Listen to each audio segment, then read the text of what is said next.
Allô Luc, excuse-moi pour le retard, hein. Je suis tellement fourré au moulin que je n'ai même pas le temps pour écrire sur WhatsApp. Au fait, elle revenait de Dubaï. Arrivée chez elle, elle a constaté quelques-uns de ses biens avaient disparu.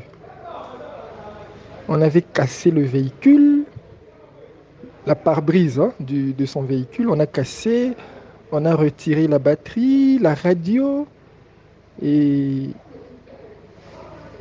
la porte de la chambre a été forcée, comme si quelqu'un était entré par effraction dans la chambre. L'armoire où elle gardait ses documents était ouverte. Elle a constaté la perte de tous les documents parcellaires, parce que c'était sa maison. Alors, ça l'a rendue un peu folle. Les seules personnes qui restaient à la maison étaient ses trois enfants, le chauffeur. Au fait, ils ont fait confiance à un monsieur là comme chauffeur, c'est lui qui s'occupait de la maison à leur absence, parce que le mari fait ses affaires à Dubaï et elle-même aussi fait ses navettes à Dubaï. Alors, quand ils partent comme ça, ils laissent la maison à un monsieur là, le chauffeur, c'est lui qui s'occupe des courses de la maison, déposer les enfants à l'école, les achats, tout, tout, tout, tout, tout. Et la bonne vient le matin et rentre le soir. Alors, après avoir constaté tous ces dégâts, elle a posé la question à la bonne. La bonne dit qu'elle ne sait rien et le chauffeur dit que lui non plus ne sait rien. Mais comment toi tu ne sais rien? C'est toi qui es le responsable de la maison, tu ne sais rien comment? Il y a eu échange, accrochage en fait entre elle et le chauffeur. Et après ça, elle a fait un message, une note vocale hein, à sa copine pour lui expliquer le problème. C'est après cette note vocale que sa copine, le lendemain, je pense, est arrivée chez elle. Elle ne l'a pas trouvée. On lui dit que elle était sortie le matin. Sortie le matin. Mais son numéro ne passe pas comment? Oh, elle était sortie le matin. Qui répond? C'est le chauffeur. Oh, elle était sortie le matin, elle sort le matin et elle rentre le soir. Le lendemain, la même chose.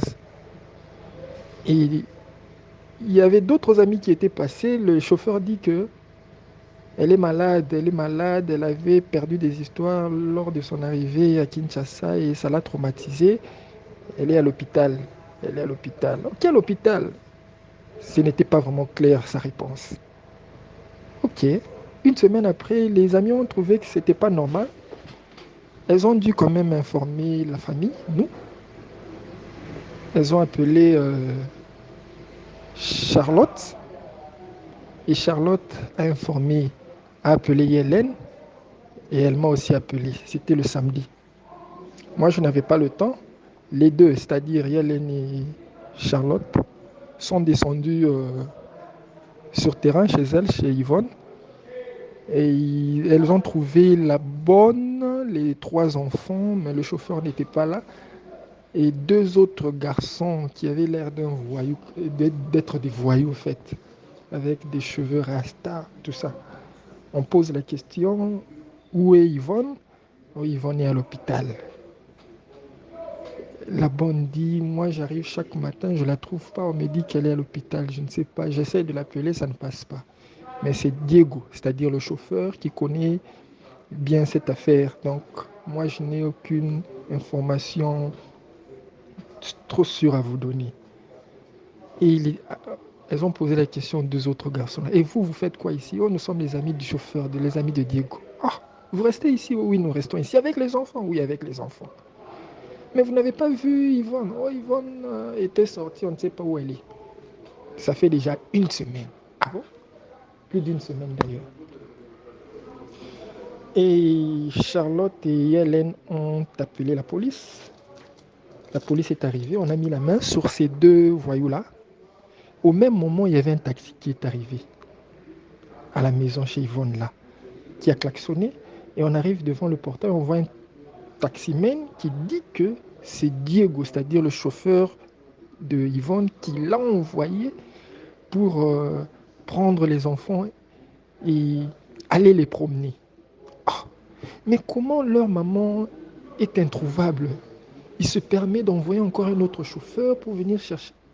Il se permet d'envoyer un chauffeur pour venir chercher les enfants et pour la promenade. C'est pas normal. On a mis la main sur le chauffeur et les deux autres voyous là. On les a amenés à Delvaux, la police de Delvaux, Lambata. Questionné et le chauffeur a avoué. Au fait, il a dû montrer là où était Diego. Les policiers ont pris la Jeep, ils sont allés chercher Diego à l'UPEN en face de l'université là. On l'a arrêté, on l'a amené là-bas. On a commencé à le torturer. Où est Madame Yvonne? Je ne sais pas, elle était sortie seulement comme ça, je ne sais pas. Mais toi, tu as dit à ses amis, à sa famille qu'elle est à l'hôpital. Quel hôpital? Oh, moi, je ne sais pas, elle était sortie comme ça, elle m'avait dit à l'hôpital. Ah. On a confisqué, bon, on a retrouvé dans ses poches le téléphone, une somme d'argent, 480 $, et plus 3 téléphones, je pense. Et les policiers ont essayé de fouiller dans le téléphone. Ils ont quand même pu avoir quelques preuves, entre autres la communication de ce chauffeur avec quelques commissionnaires en leur disant qu'il a une parcelle qu'il est en train de vendre, il a les documents, il peut même envoyer les photos des documents parcellaires. C'est la maison de sa femme, c'est lui qui gère, tout ça, tout ça, tout ça. Et arrivé dimanche, nous avons trouvé que là où il était gardé, c'est-à-dire à Delvaux, n'était pas un service spécialisé. On a préféré l'envoyer à la police criminelle sur 24. C'est ce lundi qu'on l'a transféré là-bas à la police criminelle. Et on a payé l'argent, ils ont demandé 700 $, on a payé. Alors ils sont en train de mener les enquêtes en le torturant.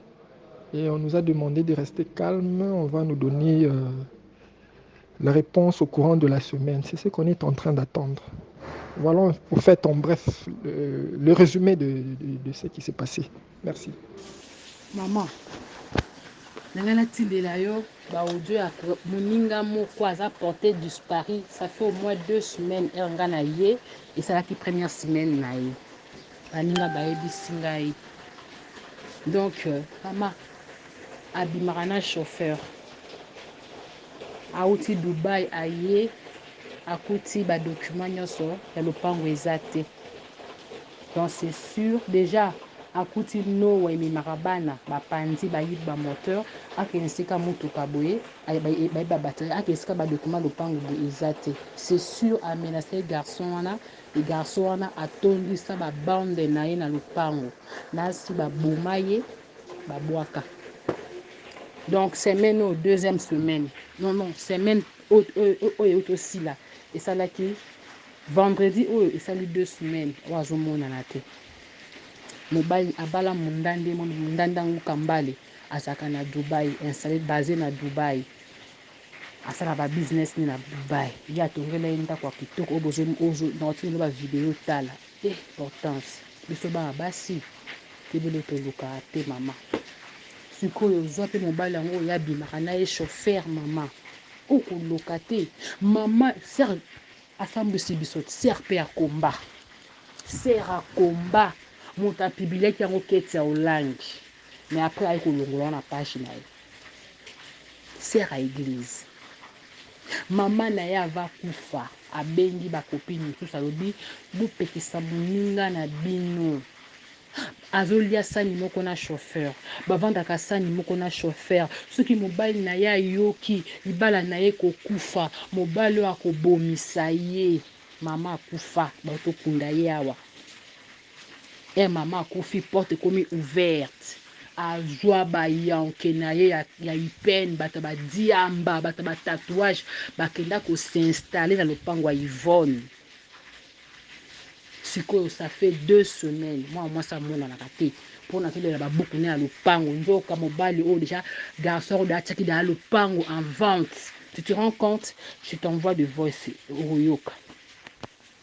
Donc après enquête il y a 2 semaines baluki Yvonne Ifete et bakangaki chauffeur na Diego bakangaki bamemia na la police à Delvaux na Mbata wana bamoni ke non eza degré à la police à Mbata te bakendaki na ye na pe crime nde après kosala bankete nde na bacérémonie nde asalaka aye komona ke chauffeur nde moto abomaki ye akundi ye kaka na kati ya lopango donc azaka na kati ya lopango akunda ye wana voilà. Ngai kombo na ngai Soraya. Kombo na ngai Soraya, navanda na Kiste, navanda na Lubumbashi. Na Lubumbashi. Navanda na Lubumbashi. Okay. Et puis nazalaki na makambo ya koloba nayebaki te ke osalaki émission na ntongo. Okay. Camarade na nga moko boye oyo apesanga message lobi ya makambo ya Yvonne ndenge akufi. Tobando sola neso lelo na ntongo nde moto ayesenga abi en tout cas likambo esali mpasi bato basaleli yango ntina baémission kutu Sara Tola asaleli yango émission ngana abi ya solo wana nde nayaki naluka émission yango oyo osalaki et puis naye komona yango nayoki mpe ndenge bato babandaki koloba na bato mosusu bapesi bacommentaire motu na motu bapesi avis na ye. Okay.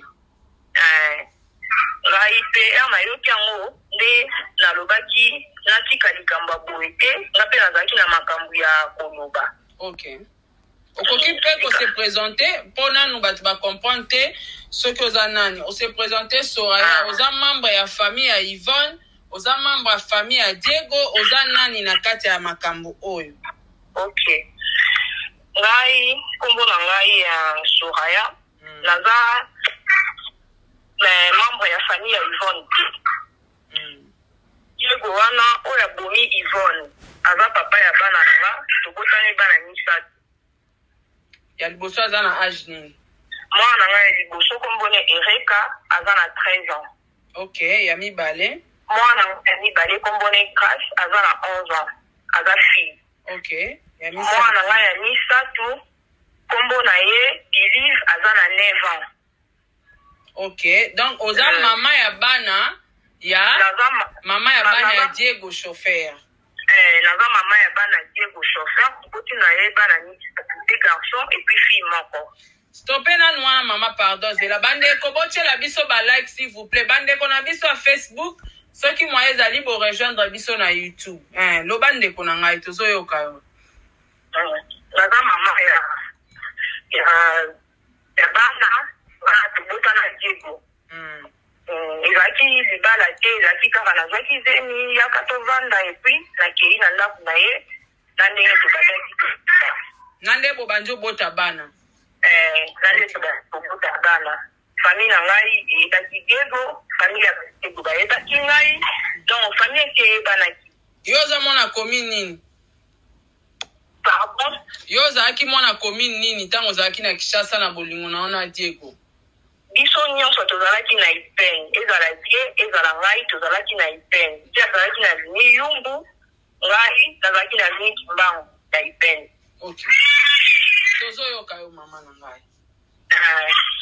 Tobandaki kovanda tozalaki bien après un moment bobandaki kovanda wana il faut expliquer bien toyebi que peut-être oza déjà na bangagement na oza na vie mosusu mais loko bengi po o expliquer makambo oza nango na motema il faut expliquer bien que tobandaki kovanda na Diego po bato bameka ocomprendre. Okay. Tobandaki kovanda na Diego mama tozalaki ndako moko depuis nabotaki mwana na ngai ya liboso ti bana na ngai nyonso oyo naboti epuis nakomi na bana misatu. Bozala ovanda ndako moko précisement wapi? Pardon? Bozala ovanda ndako moko précisement wapi? Tobanda ovanda ndako moko tozalaki na bureau télécom na Ipene wana na bureau télécom. Place otindi nga lobi naki ozwa ba information. Ok, continue. Tozalaki na bureau télécom tobandaki kovanda na télécom wana ezala na wangu bato nyonso bayebi. Bato nyonso bayebi tobanda ovanda tozalaki ndako moko. Tovandi epuis comportement ya die eyaki ekoma bizarre. Comportement die envers ngai ekomaki bizarre ekomaki kobeta ngai aobima boye ketaketaki ozonga otuni ye abeti yo kokanga ye na bamessage ya babasi na telefone en tout cas ezalaki compliqué mama. Wana Diego deja azwi musala pa mama Yvonne to wana Diego na vi nanu ya kala azalaki mobulu. Na vi nanu ya kala nanu azalaki na mobulu. Donc Dieu comportement na ye azalaki agressif et puis brutal. Ok. Azalaki na mobulu bongo kobeta boye mais tellement abandaki kolinga ye nabandaki kosupporte bakobeta na ye wana et surtout nazalaki deja na bana. Ok. Nabandaki kosupporte.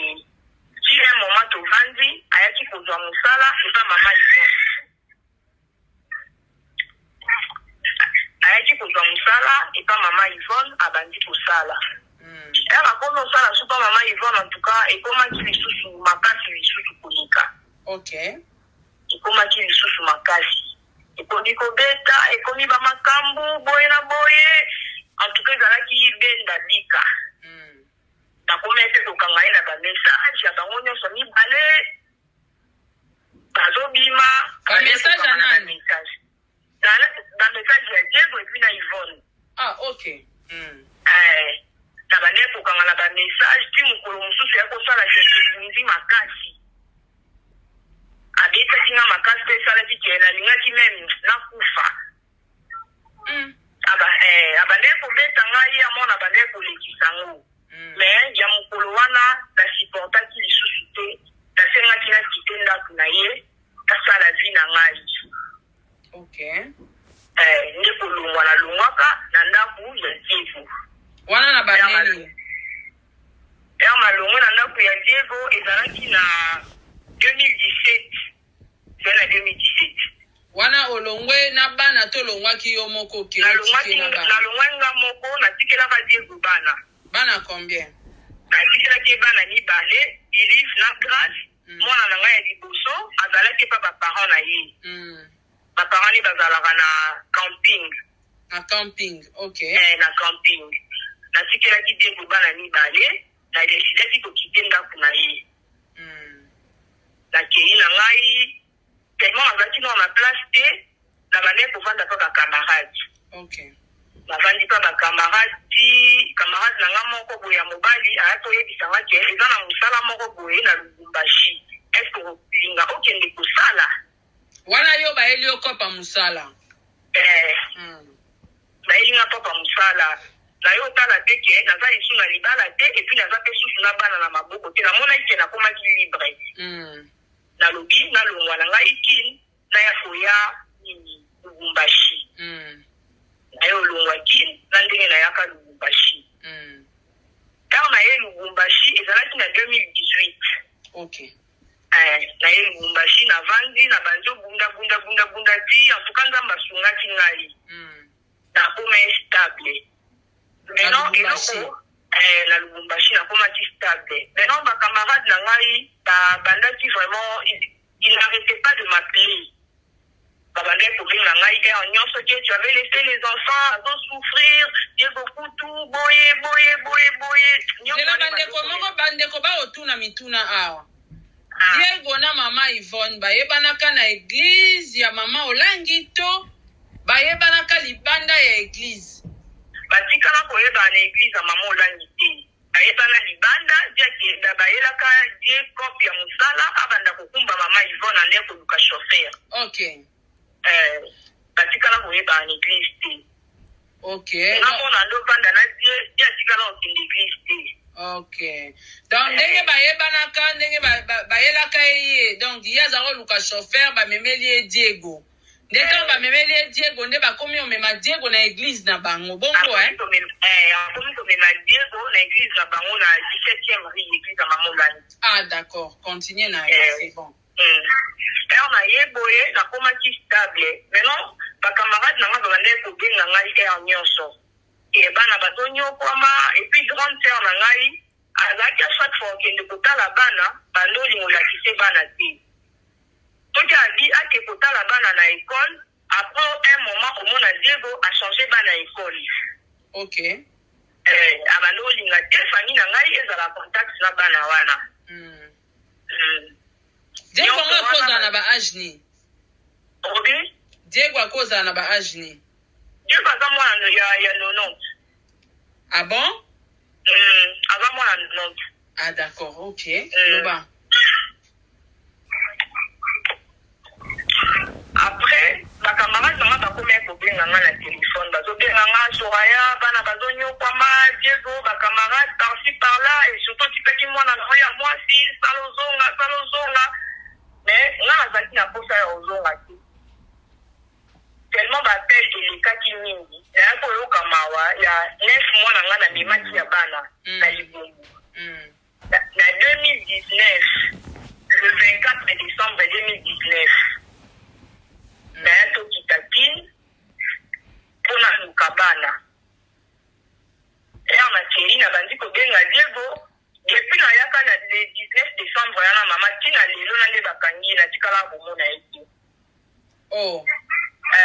La tikala komona ete soko benye na telefone azokosa na déjà décembre fait sa bana le 21 na ye pona fete na bana ozoboya pona nini abane kolinga te na ke koluka bakamarade na ye ya bachauffeur ya maluki bakamarade nende bakamarade ne baboya tina note alingaka na ye tolo bakasa poma te boye na bonga bipo plaso na tikaka bango wana kasa bandovanda na bana na uti koluka ye kuna balobi azala su kuna te alongwa me nakuti mama moko kuna ya mokolo na ndako wana kamarade na ye moko aseki kaka wana nti bongo oseki mpo na nini te eloko kenga bantuka bosunganga na uti mosika na ye awa fati namona bana na ngai ata naokee na bango te me namona bango bozoboya mpo na nini nde kamarade na ye moko azalaka bamapasa baza mibali aye koke komema ngai ti kote ya pigeon na deux prince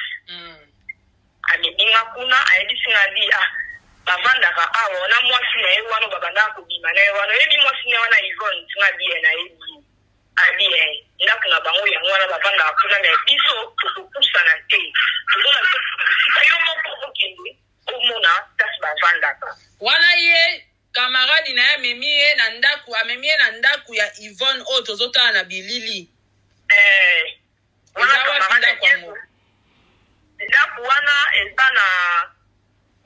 eza na ngambu ya camping me baza kote moko mpe na ligi na tige oh là là ozela natindi crédit naobe naosola na ye na appel normal bandeko eza WhatsApp te en attendant nazo recharger na balancer bino ba voice mosusu toza nango awa parce que tokotiaki mwa ba appel ya un peu partout donc le temps nga awa na recharger na ba MP na biso ya Yvonne eza ngambu ya pigeon ngambu kota camping arewa mo ezanga babenga yango des prince amimaki nga wana nde place lopangu ya Yvonne ezali nde na ndako ya Yvonne wana okay wana yo ozoluka bana no wana naoluka bana na ngai okay nakomi kuna nafungoli mpe nini barrière epuis na koti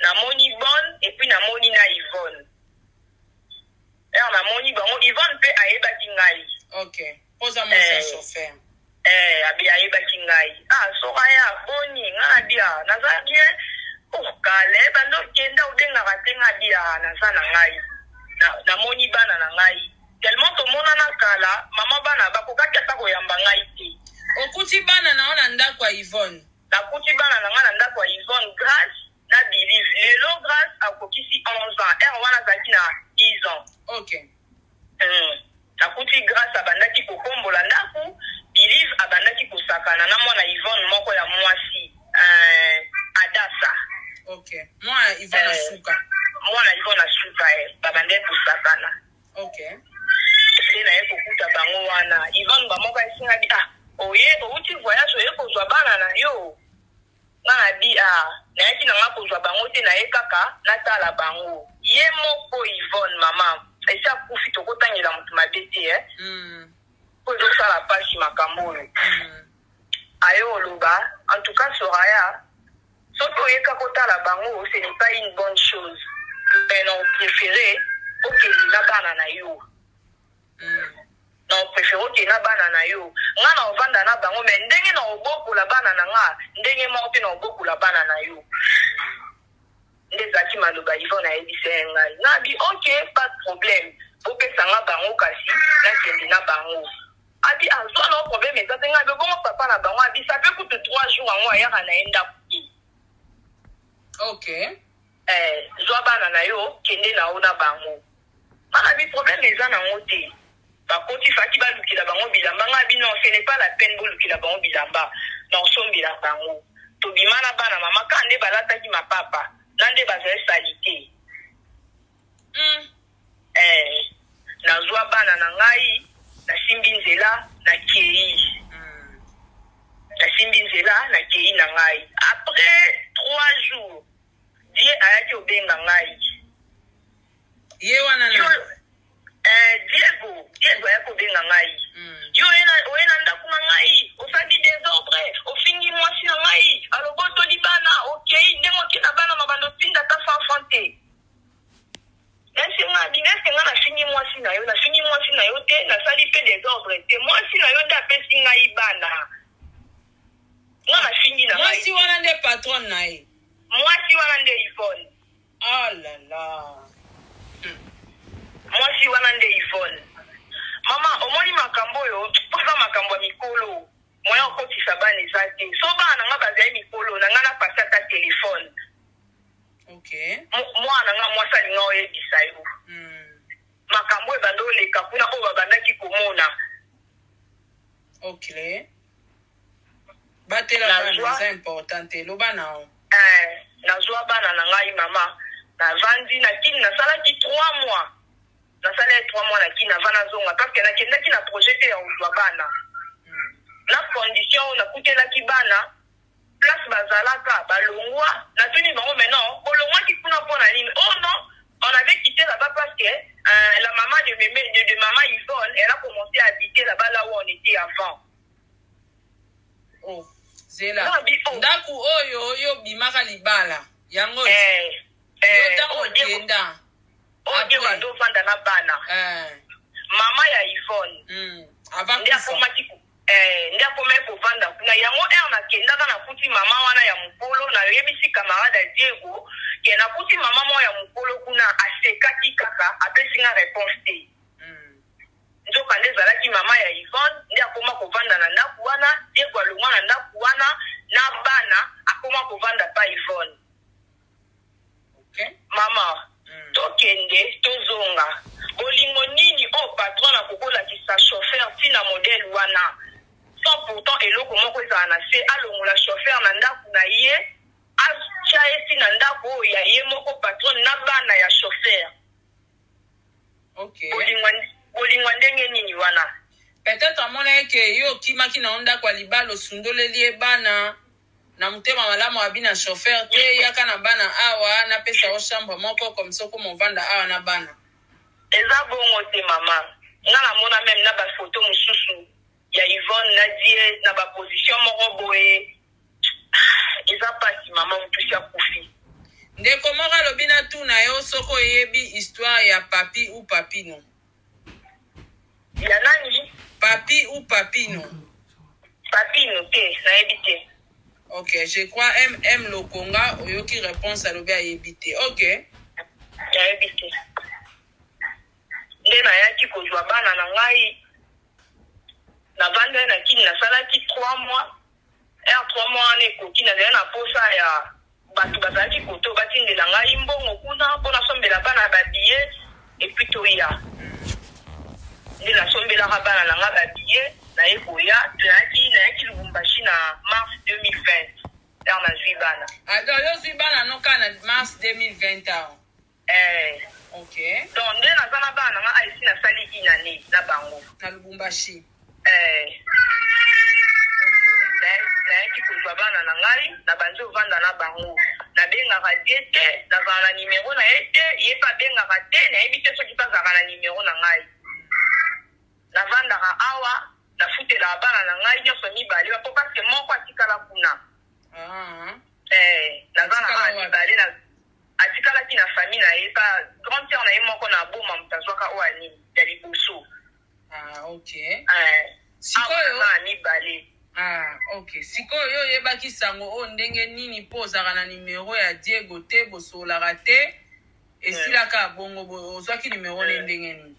Bon, oyebaki histoire o ndenge nini. Bon, muta apesi nga histoire oyo eza camarade na ngai na kini.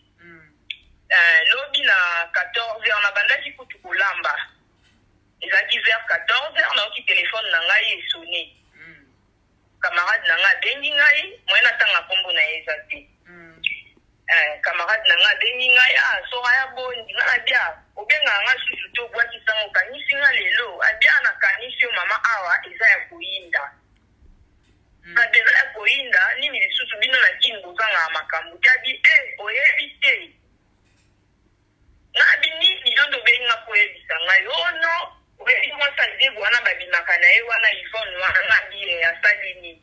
O Diego abaye akunda ye na simanda. Ne nayoka ke na telefone na ngi ko yango mona na ba WhatsApp. Okay. Telefone kwei epanzani kuna donc okonzima te na bandaki kolenga. Bandaki kolenga. Aye pozo telefone moya mukina kati na ngo directement na longoli basine na tie et puis na rappeler sur camarade. Na mama bien tout cas isanga ba kozolo ba ezalo tato ezalo solo. Abinga na kokobenga opona kosela mutu liwa likambo munene. Diego abomi Yvonne. Ngabi abomi asali nini? Oh, bazolo basoki pe atekaki soki mituka, soki nini nga na da. Fugoma mituka likolo ya mituka. Asali combien d'années na musala wana? Umedi depuis nga tokabwana kina ye. Depuis bokabwana na ye ezui combien de temps? Depuis tokabwana na die ezui déjà 6 ans. Bananga na kabwana na die. Mais ye totali na ba vidéo nenga sambi alobi asali pa mama Yvonne 5 ans. Akosi. Akosi. Akosi. Ozo calculer on a ba date ya âge bana tozo calculer on ndeni. Nazo calculer na ba âge bana te. Na ngoko sana te ça fait déjà 6 ans. Ça fait déjà 6 ans depuis na tikela ka bana. Mais on a pour récupérer ban et sali une année. Mais to kabona kala avant même nazo ngana nukini. OK. D'accord, c'est kazoko s'appelle l'état. Kosamba na ye wana ninga osamba. Po na kosamba na ye alobi bakutana na mama Yvonne l'église. Bakutana na église que mama likambo yo ezo pesa pasi. Omoni elo nga kokolo bako ezani. So on a bengaki vraiment ezapo likambo yo ezalaka lisolo te eleki na ba média et puis bato na mutapesi avis na ye na mutu aye na ba argument na ye ezalaka lisolo boye te ezala leçon oyo mutu nyonso akoki otire ezala mwasi to mobali ezala mwasi to mobali ezala leçon eleka boye lokola lisolo te so tokei na makambo nde balobaka na bible le salaire du péché c'est la mort. Donc, maman Yvonne le quoi bandé ko bimanati et puis azalaki infidèle et pas mobali na ye. Abuki oyo ya lonaki. Diego pe afuti oyo ye pe ya lonaki lelo ye va se retrouver place avec pasiwana. Donc nzambe ka nda ye bina leka etumbo ba kokatela ye kuna biso toyebite. Sikoyo ndenge donc selon you ndengo moni papa bana na yo assassiné patron na ye et ça lui ndenge nini tant que humain. En tout cas maman je suis choquée. Naza vraiment choquée, il est allé trop loin. Akokaki kosala nyonso mais oyo te. Nyonso tosalaka ezaka mpona bana tozobota. Okay. Alors hier a sali boye a pensé na bana na yete a sali boye a pensé na bana ya Yvonne te Yvonne azama quelque soit nyonso elekaki mais aza mama ya bana lokola ngai ndenga na boti 2 garçons fille moko ndepe Yvonne na boti 2 garçons na fille moko. Okay. Soki ba welela kinini est-ce que koye ba âge bana Yvonne na tiki bon par contre presque na grâce na nani na believe ya liboso na ya mibale. Okay. Ya suka adasa koza na ba 5 ans si je m'abuse. Wana mwana suka ya mama Yvonne. Atiki bana mike. Ezopesa pasi mama, eza vraiment pasi. Soki eza te bawelela ke eloko moko oyo biso toyebi te. Mais fala totika motu ndenge okutaki ye akosindi nzela okei na yo. Na nyonso oyo alakisanga ye nazalaki na libala. Nga mpe nakokai kosala ye mabe. Mais namonaki ke esimbi nango te nasalaki nini. Nakangaki bisaka na ngai, nakendaki na ngai, natikaki ye, nasalaki ye mabe te. Soki eza boba welelaki mpe eloko moko boye entre patronne na travailleur ndenge bato bazoloba falaki atika ye asimba nzela akende na ye okoma oluko te ke ye lopango bomi ye likolo eloko na ye moko. C'est ça. Non, c'est inconcevable. Siko ndenge bobanda ovanda bino nyonso na kati ya Ipen wana. Oyebaka ke mama Yvonne azalaki mariée, est-ce que so mona mobali ya mama Yvonne na tango azalaka na mobali na yo tango ozalaki na ndako ya libala ya chauffeur? Nga natikala omona mbala mama Yvonne te. Okay. Natikala omona ye te. Namona ye te. Soki ezalaki patronne kaka na travailleur mama. Ekometi na niveau ya ndenge nini wana ayeba bamikanda place ezali asalaka boye donc bango mibale bakendaki mosika. Okay. Bakendaki mosika makasi ata confiance yango mama ata aza travailleur confiance bapesaka bongo ezosala pasi mikanda lopangu nde tozalaka boye na bana kutu toyebisaka bango te bato bayebaka ezalaka nga to mobali na ke papa ye tobombaka mikanda lupangu na sa mbeto na coin place boye parce que wana eza secret ya mutu akokobetela ya na basi mosuku babomba na babuku ya mapangu mibali bayeba te ya mpe na mibali mosuku babomba babuku ya mapangu basi bayeba te siko ye akende kodécouvrir place yango ndenge nini.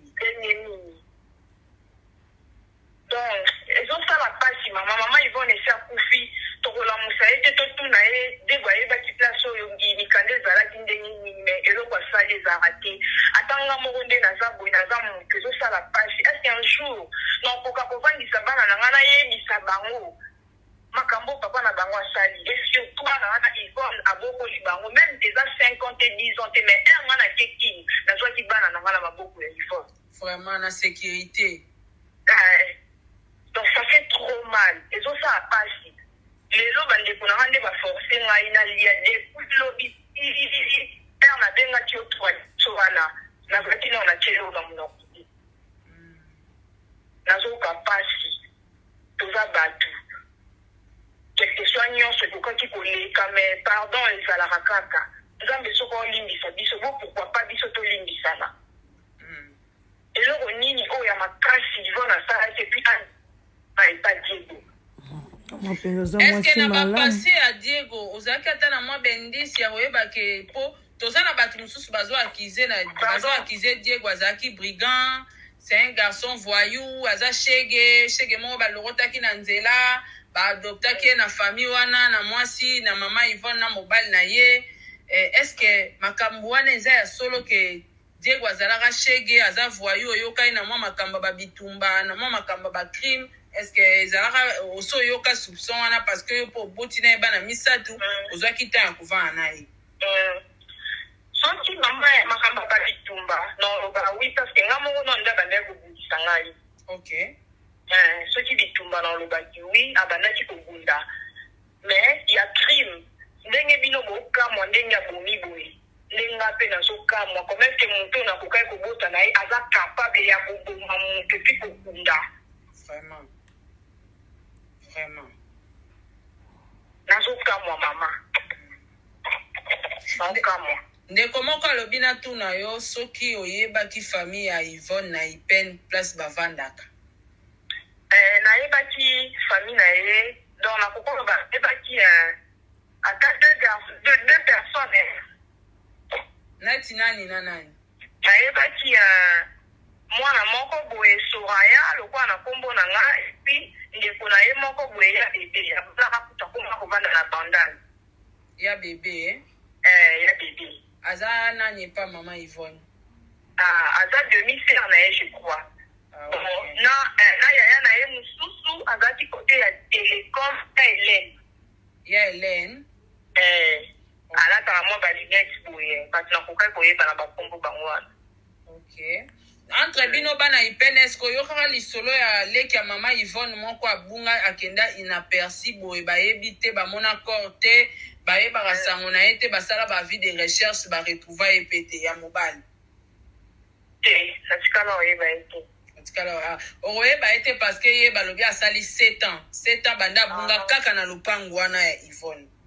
Ok, te nayebi te. Ok. Balobi Sarah tola tuna ye mobali ya Yvonne ayebaki relation ya Diego na mwasi na ye te.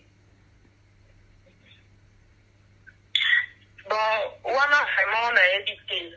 Nayebi te soki ayebaki relation wana. Nayebi te vraiment. Azo répondre oyo ayebi yango azoloba. Eloko musu ya suka potoka bwana na yo na tika yo ki osokipe na bana na yo nalingo assurer bato ba kotala yo parce que moni mowei basakana na ete basakana na réputation na ete voilà akei to meka ko rappeler mais ngana basakana na mowei te peut-être pour cause na ba preuve te mais consciemment est-ce que ozoye ba propose lo beza vrai alobi maman Sarah naza na intérêt mon côté apesinga adresse na ye apesinga adresse ya ba Diego apesinga adresse ya famille ya ba Yvonne alobi kende kuna kende ko vérifier bakoyebisa yo bakopesa yo ba information na place to vandaka ndako moko na Diego ndenge Diego banda ko se comporter pa na nga libala na nga ekufa na Diego pona Yvonne. Donc je crois peut-être à vous rappeler ou soit à tiki to avancer na ba voice na fungoli pe téléphone